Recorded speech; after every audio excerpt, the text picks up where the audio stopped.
This is a new series called TIA. This is Africa. I'll be sharing snippets of my time here in Africa, the strange, the beautiful, and those moments that you're just not going to believe. My name is Faye Thomas. I'm also known here as Faye, which is the native's way of pronouncing Faye. I'm from the United States, a missionary to Uganda, and the founder of the nonprofit organization Way to Grace. There never seems to be a shortage of the funny, the quirky, or just the crazy here. Exhibit A. I'm finally able to relocate from my apartment, from all the noise and chaos that happens there, making it way too difficult to work, and I'm staying right now at a guest house temporarily. So I was checking on the progress of the construction of the new building where I'm going to be moving when I heard some minor explosions nearby. When I left a few minutes later, I wanted to go and see if it was a demonstration at the soccer field, since as I was coming in, there was some military vehicles there and there was a lot of people hanging around. When I reached the area, there was a section of road where people had stopped, but no one seemed to be overly concerned. There was rock debris in the road as if something had happened. I drove through slowly on the motorcycle, and there were a lot of students hanging around, but again, no one seemed alarmed.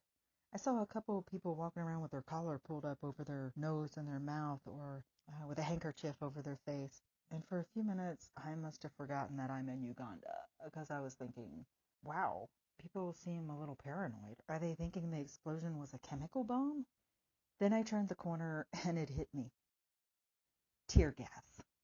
Thankfully, it was the last remnants being carried on the wind. My eyes were burning and I could taste it, but not bad enough to where I couldn't see.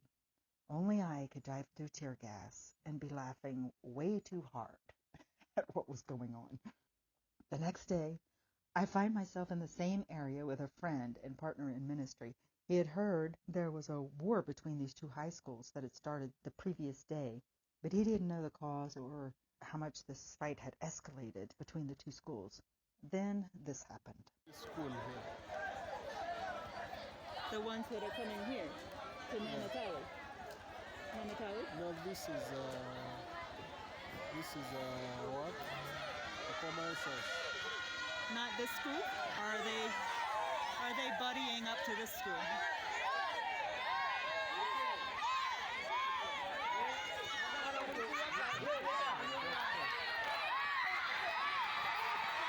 We're in the middle of it.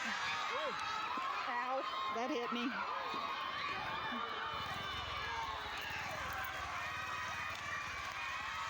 Hey, I'm right here. Don't hit me.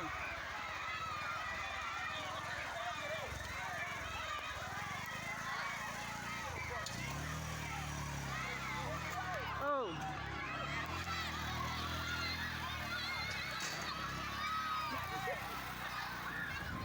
You stop.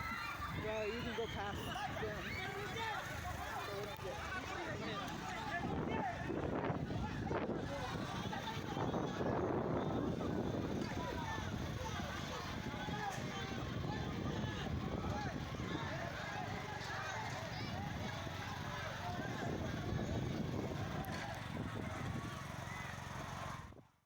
We were able to immediately, talk to both sides and cool everyone down. In the next hour, we counseled both to speak reason into these young men. We learned the previous day's clash had sent more than a few children to area clinics with injuries and others even to jail. But I believe our time there was enlightening for these teens, and I'm not aware there were any additional violent conflicts in the following days.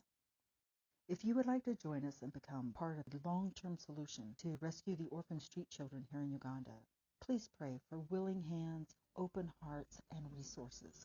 It's easy to donate, and if you feel led to lead a fundraiser, contact me for more information and visit waytograce.org to learn more about what we're doing here. Until next time, TIA.